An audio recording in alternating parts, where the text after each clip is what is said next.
Welcome to the Sound of Economics. My name is Guntram Wolff and I'm the director of Bruegel. And today I'm joined by Alan Beattie, who is a senior writer for the Financial Times, working on trade issues and writing for Trade Secrets, the FT's newsletter on trade. Welcome, Alan. Thank you for having me. And I'm also joined by Andre Sapir, senior fellow here at Bruegel. Welcome, Andre. Thank you. So today we want to discuss trade, obviously, trade and the global economy, and Alan will join us quite regularly to discuss with us these trade issues. But today we thought we start with the discussion on trade tariffs, on car tariffs that the US president is contemplating to impose on European but also on other cars on the basis of security grounds. And then we want to open up, because he hasn't taken a decision yet, and talk a bit more about whether or not the security clause is actually a sensible clause in the WTO and the way and in the US debate, and whether the US president is actually abusing this clause as of now. Well, let's start with you, Alan, just to walk us through. This has been an incredibly busy week. Everybody was expecting the president to make a decision and take a decision yesterday. He was probably busy with the impeachment discussion, but where do you see the US debate on this current? Yes, nothing is ever certain where Trump is concerned, even when he's going to make the announcement. The interesting thing about this is that almost no one in the US thinks this is a good idea. Almost no one in the administration does. Even people like Wilbur Ross, the Commerce Secretary, who's normally quite gung-ho for trade wars. And the car industry itself, because it relies on imported parts and so forth, even that doesn't want protection against European imports. I think pretty much the only person who does is Peter Navarro, who's the president's economic advisor, who is basically gung-ho for putting tariffs on anything in all directions at all times. So really the interesting thing is whether or not Trump, as he has done before, to be fair, but not to this extent, is prepared to defy economic logic and political pressure and the advice of almost everyone around him and put those tariffs on. But if I may, I mean, the threat of tariffs has already been extremely successful, hasn't it? I mean, Volkswagen has announced that it wants to build a factory for electric cars in the US. The same has done BMW. Mercedes is also contemplating increasing its production capacities in the US. So isn't Trump achieving what he wants by just leaving the threat out there, and European companies fall in line and shift their production to the US? To be honest, I think there's an element of people rebadging stuff that they would have done anyway. I think it's kind of hard to imagine that in a globally integrated car market, you're going to really affect supply chains in any meaningful sense. I think there's more likely that you will do damage to the US car industry simply by putting this political risk and uncertainty over it. Well, I see, Andre, you're perhaps not fully agreeing. What's your take on this? No, I do think that the threat story very much fits with his pattern. I think when we look at the car, the steel, and now the Chinese issue, I think he understands very much that we are a year away from the election, that he has to be very mindful of not disturbing the good economic indicators that he has, both for the stock exchange and for unemployment. And that, as you know, all the studies and everything that comes out of the IMF and other places shows that the trade war is weighing on the global economy and potentially on the US economy. And so I think he's backtracking from measures, but he's not backtracking from threats. And I do think that the threats that he continues to wield do have an impact because the U.S. economy and the U.S. market is large enough that indeed those threats, I think, contrary to what Alan says, I do think that they are modifying the global value chains, and that indeed European firms that indeed were already present in the US, but you can shift a little bit your production, and I think they are doing that. I don't think it's a good idea, and I don't think it's a good idea to be in a world where the more you scream, the more you change global value chains. But I think it is going on, yes. Alan, any reply to that point, or? I mean, it's very hard to construct a counterfactual of what would happen anyway. I think in the long term, however, it's hard to see that an industry as complex and liquid as the car industry is going to be materially affected by a threat from a president who, after all, may only be in office another year. And I think there's a large extent to which a lot of countries and even companies are kind of waiting to see what will happen in a year's time, whether or not certainly the US will continue to have, let's say, a robust mercantilist policy, but whether it will be quite as destructive as this one. Just to pick up on the point of Andre, that the measures themselves, he's backtracking perhaps a bit from implementing new measures because they weigh on the economy. Is that your sense, Alan, that there is sort of an element of rationality here in the US debate? And let's push that a bit. I mean, sure, the tariffs against China and the counter tariffs have been harmful to even farmers in the United States. But he sort of turned around the narrative quite nicely and sort of makes this really a blame game where China is to be blamed. Is he sort of seeing that this is more difficult to do with the European trading partners than with the Chinese ones? Or is there no rationality here? Or is it, I mean, where do you see him? Is he really backtracking, or is he just sort of pausing?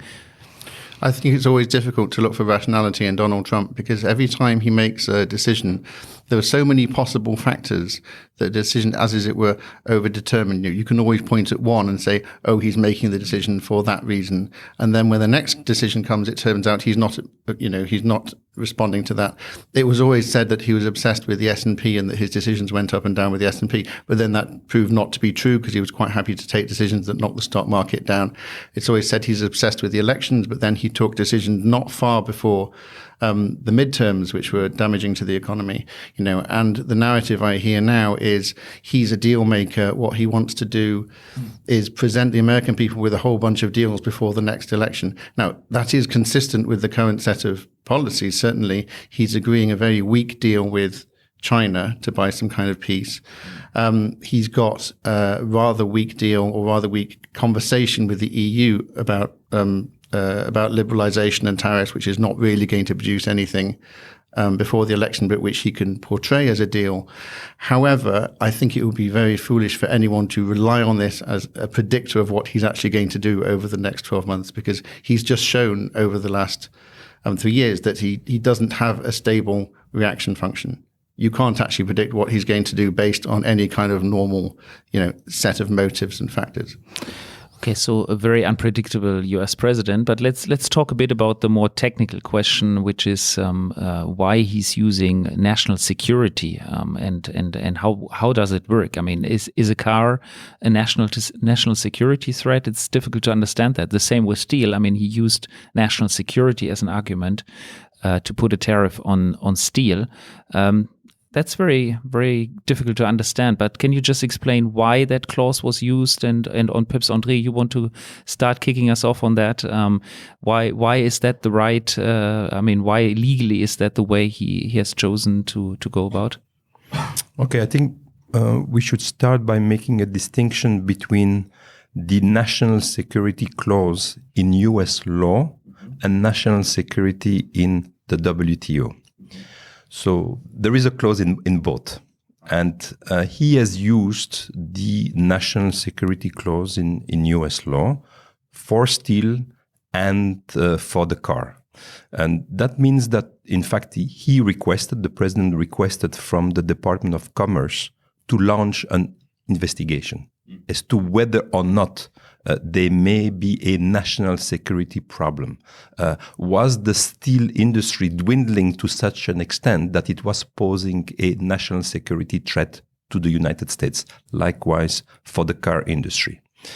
And in both cases, there has been a determination by the Department of Commerce, following a whole process, a legal process in the US with hearings and all the economic studies that has shown that yes, the imports in the US, both in steel and in cars, have resulted in a shrinking of the domestic industry to an extent that it may pose, or it does pose, a national security threat. And then the president has to decide, based on that finding from the Department of Commerce, whether or not to put trade measures. So when was that? Sorry, that assessment from the Department of Commerce? So that just a year ago too. No, for the car that was in the summer, or beginning of the summer. But for the steel. For the steel, that was now a few years ago. Yes, a year and a half ago. But the argument being that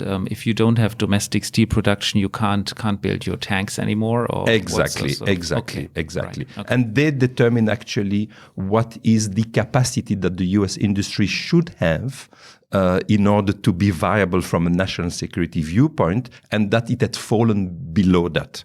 And therefore that they need to increase capacity, and the way to increase capacity is to reduce imports. And that's the way the president has put the measures. Now, those measures are potentially compatible with the WTO rules, because there is a clause in the WTO, Article 21, that does allow a country to impose trade restrictions based on national security. Now, very few countries have ever used that possibility, have ever notified to the WTO trade measures based on the national security. And the view was always that the clause in the WTO is a bit vague and leaves the door open to much abuse, and therefore that countries should be worried to launch the use of this, because then other countries would do that.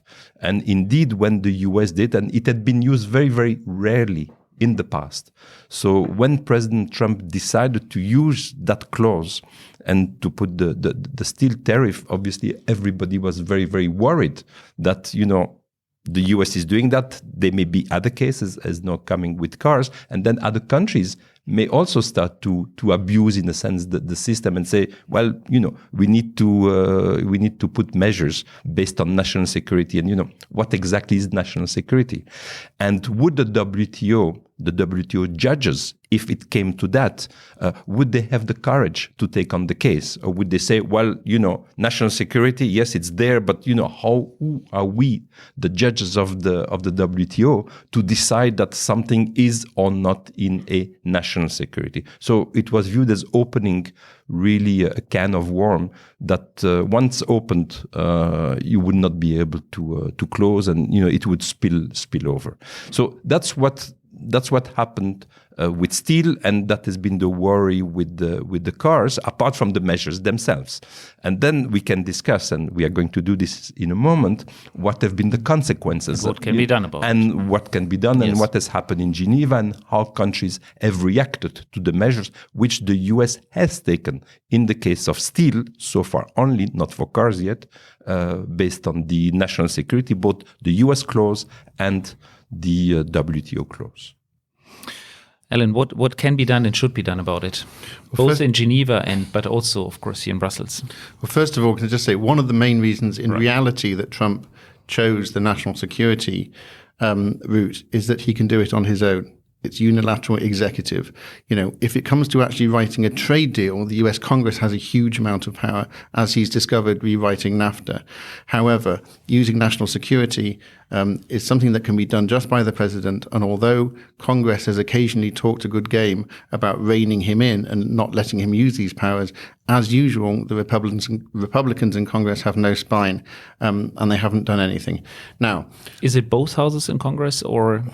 Yes, I don't think it would actually be mainly the Senate that would do this, and the Senate, or certainly the holdup is in the Senate because of the strength of the Republicans there, and they've talked about it but haven't done it. Now, if I may, he can use other trade remedies, other trade measures, safeguards, and he can also do this without Congress. Without Congress, he can also use it, but in the case of safeguards, then which are the more legal sort of way to do said, well, I have a problem, not the national security. There is a threat to my industry. Well, there is a way to do that in the WTO, which is not opening this huge alley of unknown territory that the national security does. There are other instruments, and earlier presidents had used it, and he could have done that. And why didn't he? Because I think clearly he wanted to challenge. I mean, it's the case that he's not taking just measures. He's clearly, I think, trying to undermine the system. And that, I think, is the main issue, is that we are not dealing with a president who believes in the system. Because if you look at President Bush... So the system being the World Trade Organization... The World Trade System, that's right. Because back in 2002, on steel issues, President Bush Jr. also put tariffs of 25%. But those were notified as safeguard. And then the president could do it on his own as well. But in a sense, it was more in the framework of the spirit of the system. He was not violating the system. I think here, really, apart from wanting to put measures and having the executive authority to do that, he was sending a very strong signal to the WTO that he's willing to really shake the system. Well, I mean, there's a slight difference in safeguards in which there's supposed to be a sort of evidentiary bar, particularly with regard to the WTO itself. Now, what happened with Bush and the steel tariffs is, I mean, it was incredibly cynical. It was purely and simply in order to win the midterm elections in, I think, 2002. He put them on. The EU took him to the WTO. He won the elections, or the Republicans won the elections, and he took them off again. Now, the interesting thing is the EU is behaving now kind of as it did then. One, it started a case against the US against the steel and aluminium tariffs. And two, it's actually treated these as though they were safeguards, and sort of automatically, they call it rebalancing, but in effect it's a form of sort of unilateral retaliation straight away against the US. Now, to my mind, both of these are quite dangerous. Bringing a case against the US to the WTO is dangerous because, as we were saying before, using national security as a reason to impose trade barriers is something that's not been done very often, and it's not been done because it's very dangerous. If you ask a dispute settlement body, a panel, to say, no, we don't think that these measures are necessary for national security, you can imagine how that will go down in Washington, whether or not Trump is in the White House. Three people you've never heard of sitting in Geneva telling the United States of America that they can second guess its national security needs is extremely explosive. And the automatic rebalancing, as it were, the US is not at all clear that that's legal under the WTO, and so the US has brought a counter case against the EU for that. There is one thing I will say, there's one bright spot here, which is the timing. The case that the EU and others brought against the US for the steel and aluminium safeguards as of September has now been punted off, and so there is not going to be a ruling until what they say at least autumn 2020. So it may well be, let's all hope, that that's not actually going to come until after the US presidential election. So if there is going to be a massive political explosion, at least it will be after Election Day.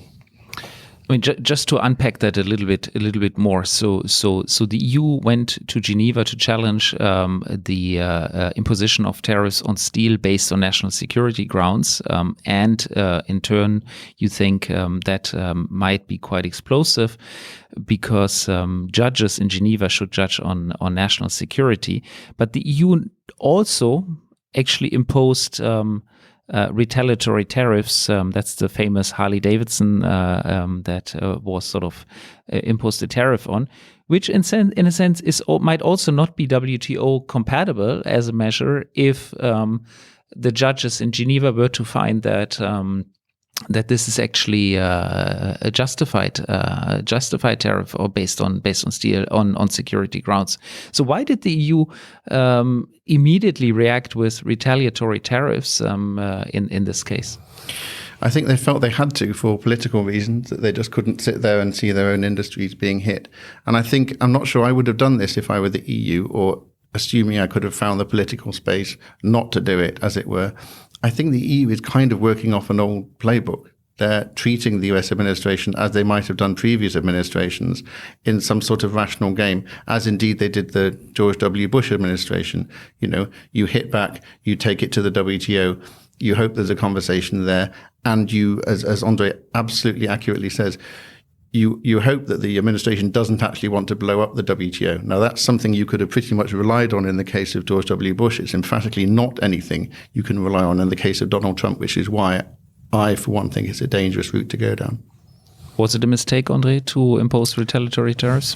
Look, I think it depends the way you look at it. It's a good answer. I was very much against the EU imposing the measure, but in retrospect, I'm not sure that I was right, and I think that the EU found a good way of dealing with the problem. So let's go back a little bit to the two routes. So if indeed, as the US did, choose to go through the national security, and if the US were found to be justified, okay, if the judges did find that, okay, well, yes, there is a national security problem in the US, steel production have come to a very low level, and, yes, who are we to judge? Either we cannot judge, or, yes, we find that there is a case here.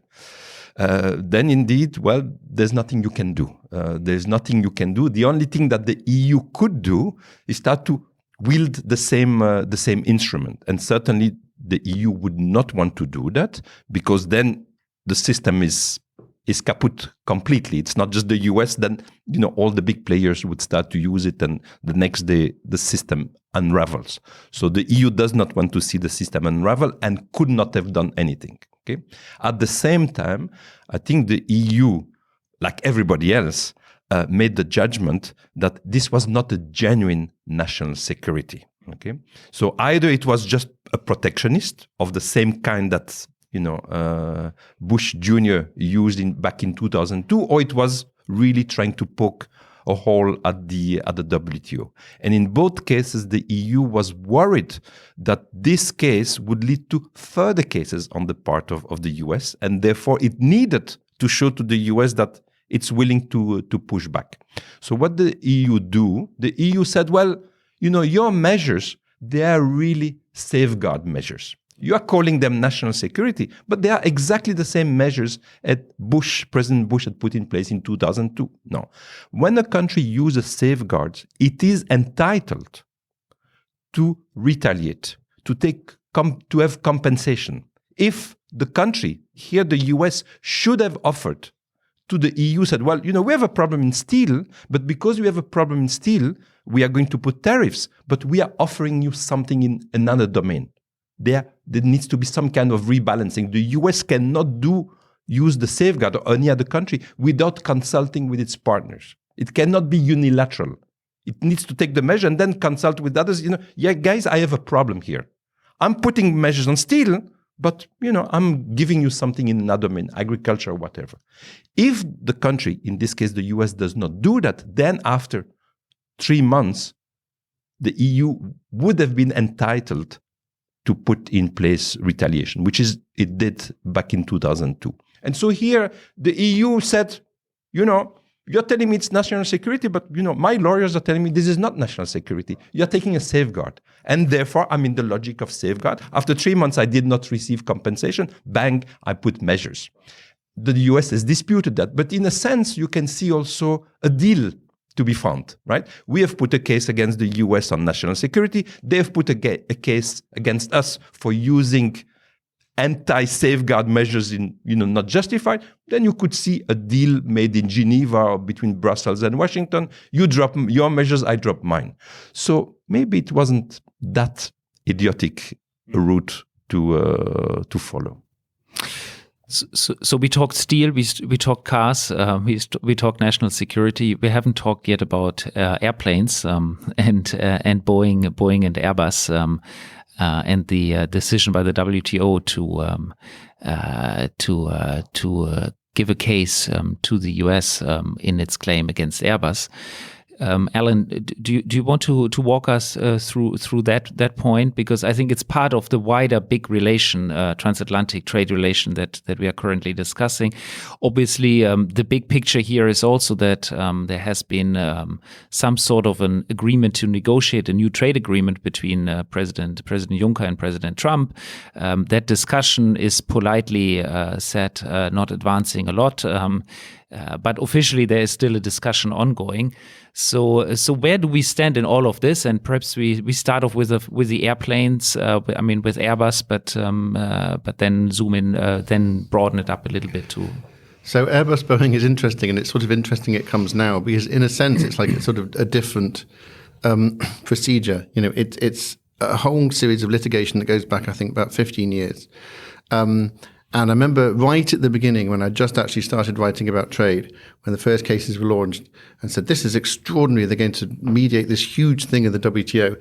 And a very wise Washington trade lawyer says, Alan, you have to remember that for the United States, litigation is often simply a way of structuring negotiation. Right? You both get a bunch of rulings that works out the parameters of where you can be, and then you get to a deal.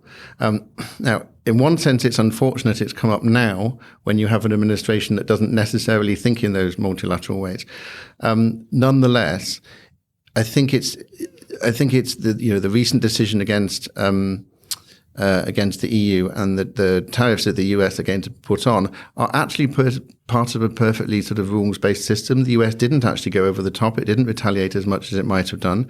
And there's a reasonable expectation that when the EU gets a counter ruling or its own ruling against Boeing next summer, there's a bit of an unfortunate timing issue, then the Americans will sit down at the table. An important thing to understand here is the mindset of somebody like Bob Lighthizer, the US trade representative. Okay, he's very robust, and he has skepticism about the WTO, but something like Airbus Boeing is something he's actually reasonably keen on, right? It's a robust bit of litigation where you can get a ruling and you can actually, affect a change of behavior. So it is quite possible, if other things haven't blown up, we could get a reasonable deal on Airbus Boeing. And in a sense, kind of Airbus Boeing is how things are supposed to work. That's how they're supposed to work. And we end up, after 15 years, admittedly, of putting an awful lot of trade lawyers' children through college, with something that might be a more durable system for the medium term. Well, I think we are coming to an end, but Andre, perhaps you want to add a few remarks on the Airbus Boeing, but perhaps also on the more general and what you see is coming next. On the Airbus Boeing and going from there to a more general, I very much agree with what Alan has just said, 100%. I would just add a small maybe footnote. Maybe there is a silver lining in this, which is a victory or presented as a victory for President Trump based on a WTO ruling.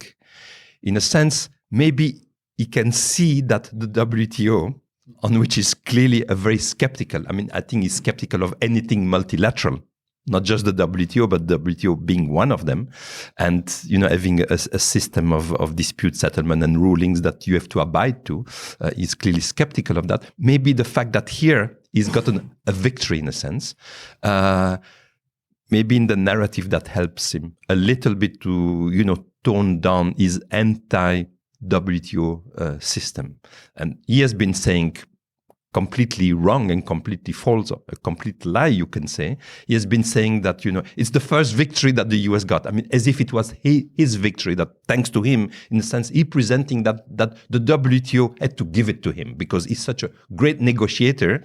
WTO, had to give to Trump what it has not given to earlier president. It's complete nonsense, but okay, it's, he can sell it domestically. He can sell it domestically. Right. And I think since the narrative, and that was the start of our conversation, the threats and the narrative, I think the narrative is as important, if not more important, in his trade measures than the actual measures. So that fits nicely, but at the same time, it works also with the system. So I would almost say it's a win-win. Too bad that the EU obviously has to pay the price for the moment. But as Alan said, well, by next summer at the latest, there will be the ruling on the WTO in favor of the EU, and then we will sit at the table and deal with this. Well, I'm afraid that's all the time we have. We end with a Chinese win-win. I think that's something we should discuss perhaps in the next special edition of this podcast, Sound of Economics, which was featuring today Alan Beattie, the FT Senior Writer on Trade based here in Brussels, and Andre Sapir, Senior Fellow here at Bruegel. Thanks for joining and see you next time. Bye-bye.